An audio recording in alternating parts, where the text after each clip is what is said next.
¿Sabías que el zar Nicolás II quiso ser como las chicas superpoderosas y salvar al mundo y traer la paz mundial? Déjame te platico qué onda con este merequetengue, este chismecito histórico y en resumidísimo cómo es que funciona la solución de controversias internacionales y algunos de los organismos que hay. Nos vamos a antes de que llegara la Revolución Rusa a Rusia y lo que después llevó a la fundación de la URSS. El último zar era el zar Nicolás II, el papá de Anastasia, la película que todas vimos de chiquitas. Estaba preocupado porque cuando los países iban a la guerra era su única forma de resolver las cosas con violencia. Entonces dice, hay que hacer algo para resolver las cosas de manera pacífica y que la violencia, si se usa, pues no sea tan brutal.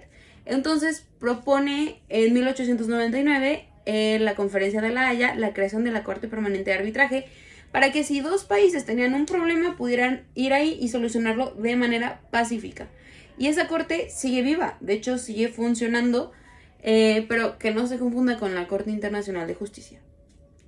En 1899 se crea la Corte Permanente de Arbitraje, muchísimos países la aceptan, pero la mayoría de estos países eran europeos. En 1907 se vuelve a reformular, se le agregan más cosas, se tunea y ya se agregan más países, entre ellos países latinoamericanos, de los cuales pues ya se pone que, por ejemplo, es importante que los ciudadanos estén a salvo durante un conflicto armado y básicamente es como el papá del derecho humanitario internacional que después se consolida con los acuerdos de Ginebra de 1949. Pero bueno, esta Corte Permanente de Arbitraje se crea en 1899, se tunea en 1907 y está basada en un acuerdo bilateral entre Estados Unidos y Reino Unido. El acuerdo de Jay, firmado en 1794, que entró en vigor en 1795. Este acuerdo decía que cualquier problema, cualquier controversia que hubiera entre Estados Unidos y Reino Unido por la independencia de Estados Unidos se iba a resolver de manera pacífica. Y de hecho este acuerdo permitió que floreciera el comercio entre Estados Unidos y Reino Unido, siendo que en Europa traen un merequetengue bien sabroso porque estaban en plena Revolución Francesa. Entonces este acuerdo ya había funcionado, entonces por eso dijeron, hay que hacer algo así. Básicamente lo que la Corte Permanente de Arbitraje estaba buscando era solucionar todas las controversias de manera pacífica y eventualmente evitar alguna guerra mundial. Pero ¿qué crees? Spoiler, no pasó. Pasa la Primera Guerra Mundial, los acuerdos de paz, Woodrow Wilson, el presidente de Estados Unidos, propone crear a la Sociedad de las Naciones, el hermanito fallido de Naciones Unidas, y la Sociedad de las Naciones se crea en 1919. Y en 1920 se crea la Corte Permanente de Justicia Internacional, el hermanito anterior de la Corte Internacional de Justicia. También funcionó, pero bueno, pasa la Segunda Guerra Mundial, se crean las Naciones Unidas y en la Carta Magna de las Naciones Unidas se decreta que va a haber una Corte Internacional de Justicia, que es la que funciona. Entonces en la actualidad todavía existe la Corte Permanente de Arbitraje, todavía funciona, pero se utiliza más la Corte Internacional de Justicia.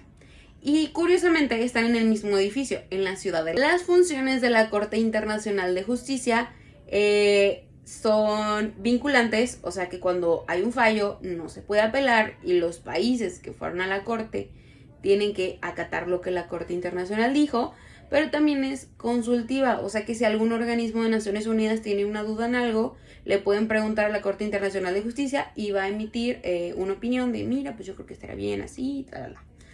La Corte Permanente de Arbitraje es más como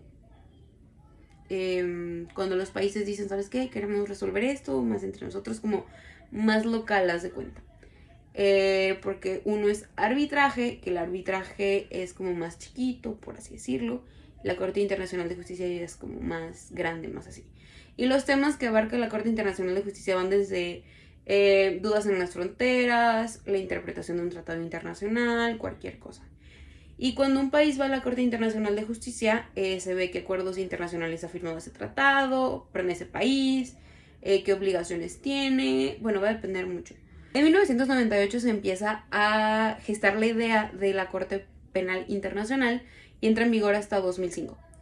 ¿Y qué busca la Corte Penal Internacional? La Corte Internacional de Justicia castiga a los estados, pero no había quien castigara a las personas.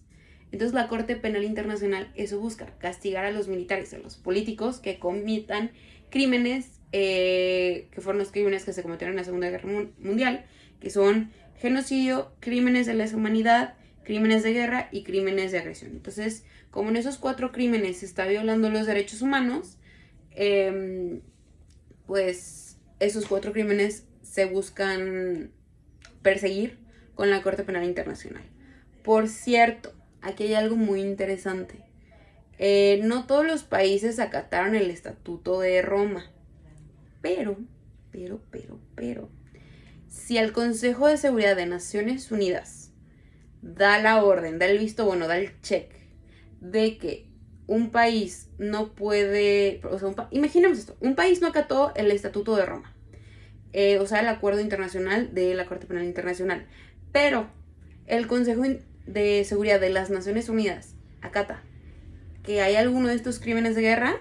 Si el Consejo de Seguridad da el visto bueno, se puede intervenir en este país porque se estarían violando los derechos humanos y se están cometiendo crímenes muy graves. Entonces vamos a poner un ejemplo. Supongamos que México tiene una bronca o una cuestión territorial con Guatemala. Lo puede llevar a la Corte Internacional de Justicia.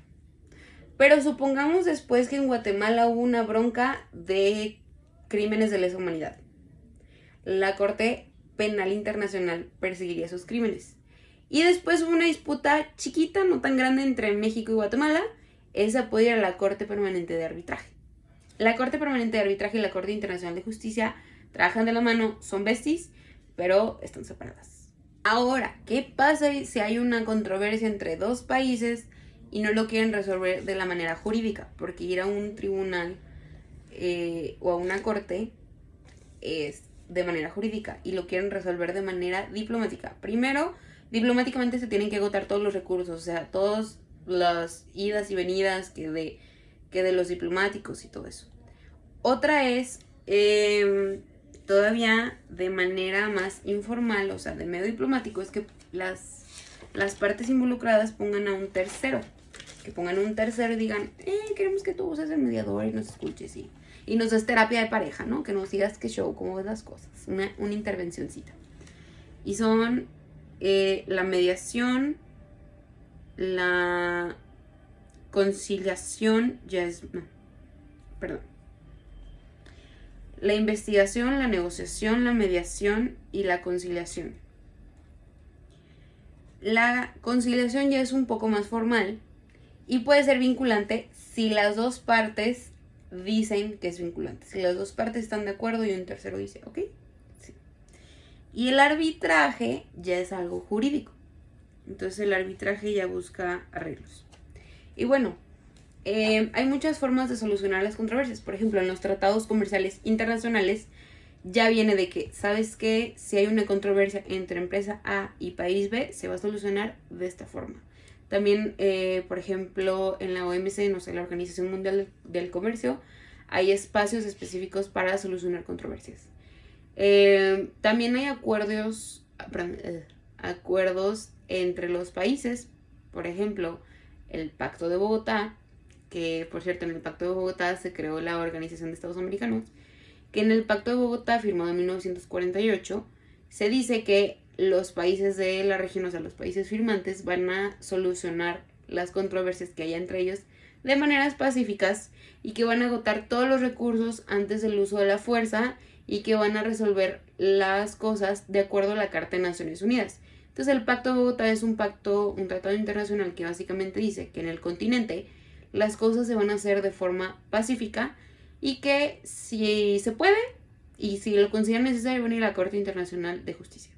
Ya ha pasado con el caso, por ejemplo, de Nicaragua y de Colombia, también Chile y Perú, o también Bolivia y Chile.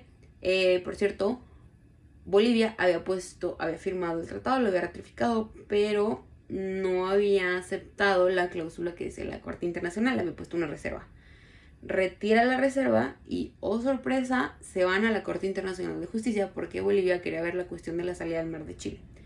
Bolivia trae aquí como un merequetengue de que, sí, las fronteras así, cuando en realidad lo único que se hizo fue revisar los tratados después de la guerra, que fue de los acuerdos de guerra que se firmaron después de de la guerra esa que hubo entre Perú, Chile y Bolivia, que no recuerdo un nombre, que Bolivia perdió su salida al mar, se firmó un tratado. Y hay un principio que se llama pacta sunt servanda en el derecho internacional, que es que básicamente las obligaciones y los acuerdos que tú firmes las tienes que conservar. Entonces, también hay otro principio muy interesante que se llama ius cogens, que básicamente significa que los acuerdos que se firmaron y los decretos que hay, pues no se pueden editar.